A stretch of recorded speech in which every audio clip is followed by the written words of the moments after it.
All right, so for today, over the course of today and tomorrow, so this is going to be for Wednesday the 5th, which is a white day, and Thursday the 6th, which is a red day. But over the course of these 2 days, these 2 classes that you're going to have for reading and writing, what we ended up doing is we're doing a reflection for your one-pager. So I'm going to show you where you're going to go for that. Most of the students finish their one-pagers. If yours is not quite done, that needs to get done, but we'll see you when you get back. What you're going to do for us today is a reflection for that. So you're going to find that in the reading writing course. And you're going to find reflections down here, this white folder that says reflections, only open if told to. I am telling you to open this. You're going to click on it and it's going to open up and it's going to be right here, the narrative one-pager reflection. So this is where you're going to do your reflection. So you'll open this up and it looks like this. Okay, so this is the one that we're talking about for you. So what you're going to do is you're going to make sure that you type in all of the colored boxes. You're going to have your name, you're going to put your reading class, and then your writing class. The only one you're not going to type in is this one right here. It's the gray one. That's for Mrs. Othat and myself to look at. Okay? All right, so what you're going to do is there are 2 questions that you're going to answer.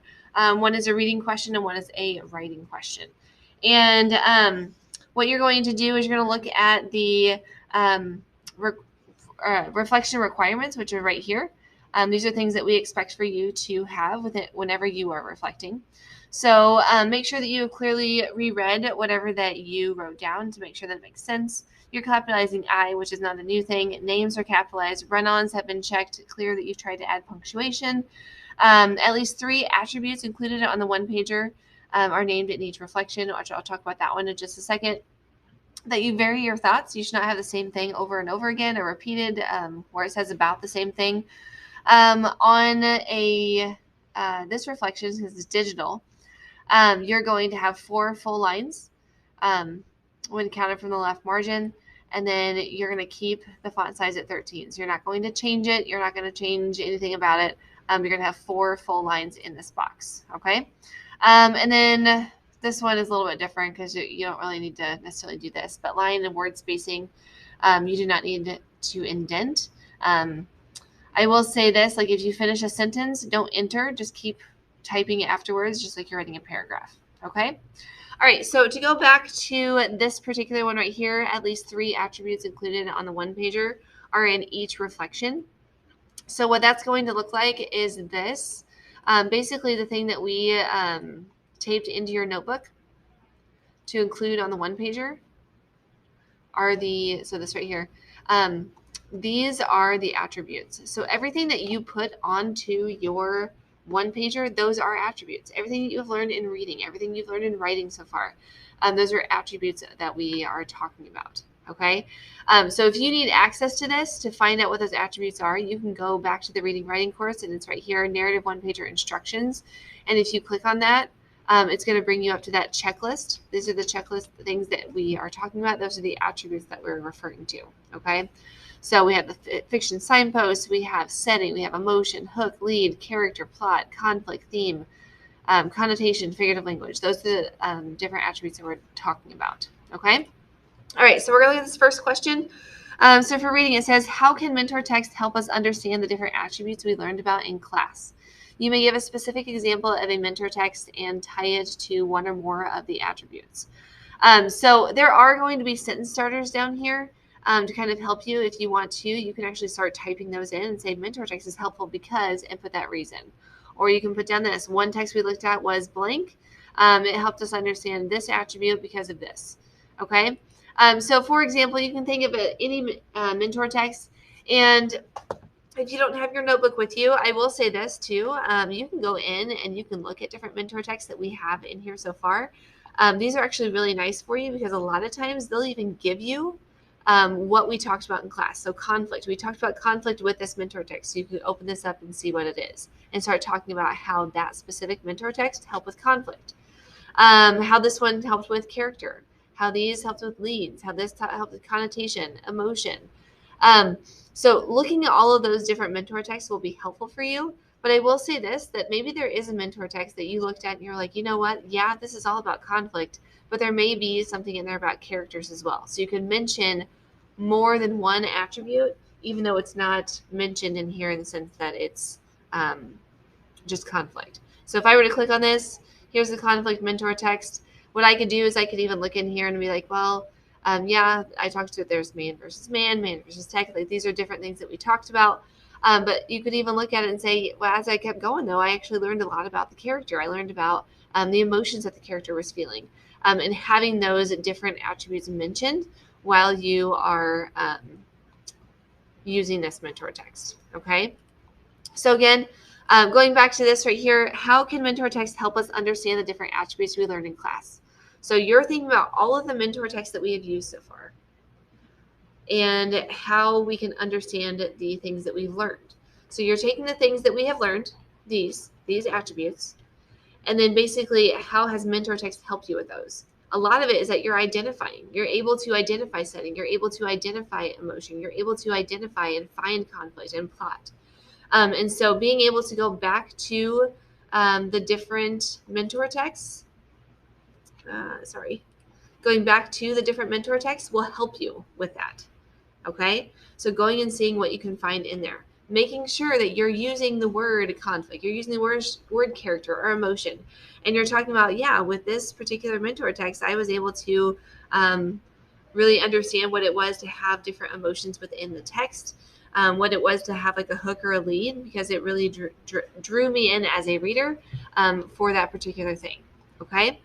So again, you may give specific examples of a mentor text and tie it to one or more of the attributes, but you're going to have 4 lines. Now, we know this is hard. It's going to take a lot of kind of thinking about how you're going to say it, what you're going to write about. And for you specifically, since you're doing this online and you don't have your notebook, it may be a little bit challenging in the fact of just trying to go back to the reading writing course to find those examples. Okay, so we know we're asking you to do a lot, but we want you just to try. Get something on the paper, and then when you get back to school, we can kind of help you from there.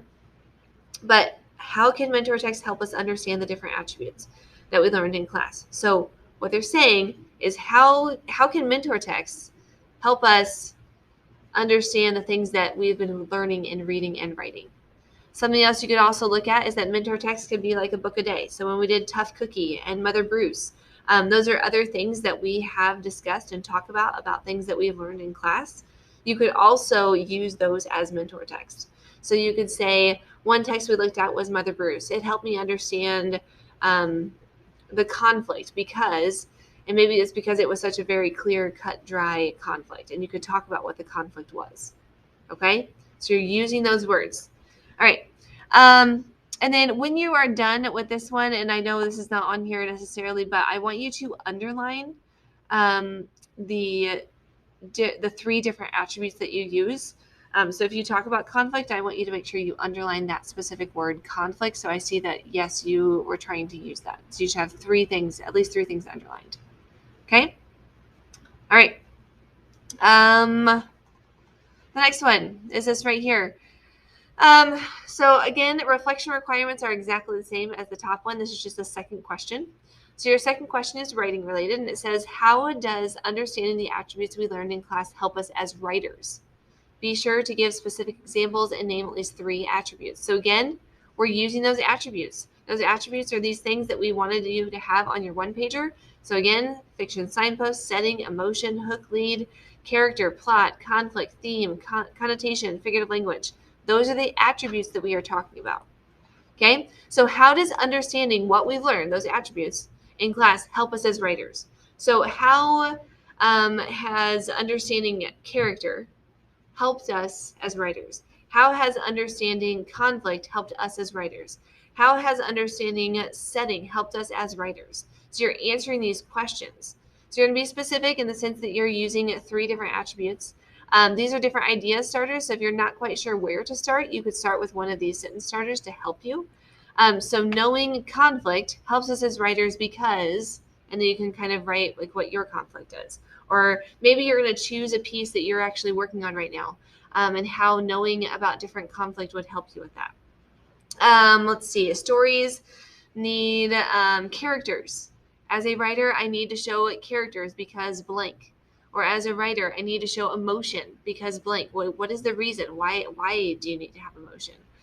So understanding the attributes, again, these things that we asked for you to have in the one-pager, why are those things helpful for you as a writer?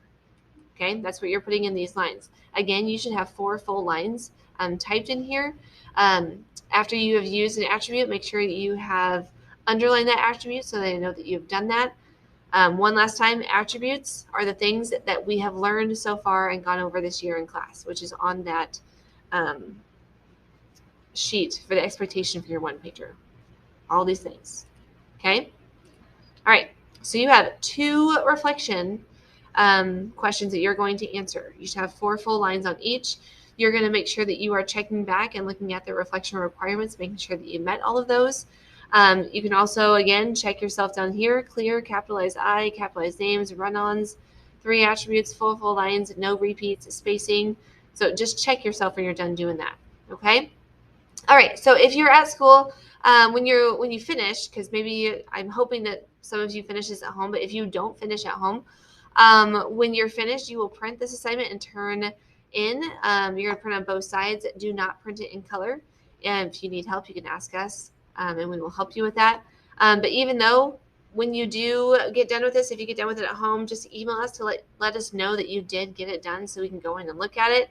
But that's kind of what we have going for you. So this will, again, if you had reading or writing just one of those classes today, you had a little bit of time, and then you'll have a little bit more time on Thursday to complete it. But this is what we're asking you to do. Good luck with it, but I want you to know that it is hard, and we know that it's hard, but we want you to try to figure out basically what have we been doing in class and how has that helped you, okay, as a reader and a writer. All right, so answer those questions. If you get done, you can email us and let us know. That's all I have for you.